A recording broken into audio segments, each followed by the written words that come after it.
Kay və Gərd adlı bir-birini çox istəyən iki qonşu dostlar idi. Əziz balalar, Qar Kraliçası qış gələndə göydəki buludların arxasında gizlənir. Yazın günəşli günlərində isə Kay və Gərda bağçada gəzməyə çıxırdılar. İsti ölkələrdən uçub gələn quşların uçuşlarına tamaşa edir, bir-birindən ətirli və gözəl çiçəkləri qoxlayır, bildikləri mahnıları oxuyurdular. Yenə də yaz qutardı, yay keçdi, payız ötdü, nəhayət qış özünü yetirdi.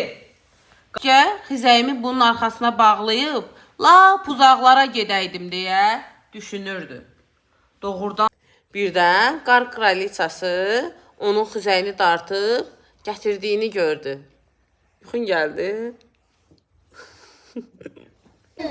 Göydən 3 alma düşdü. Biri yatanların, biri nağla qulaq asanların, biri də Nizaminin.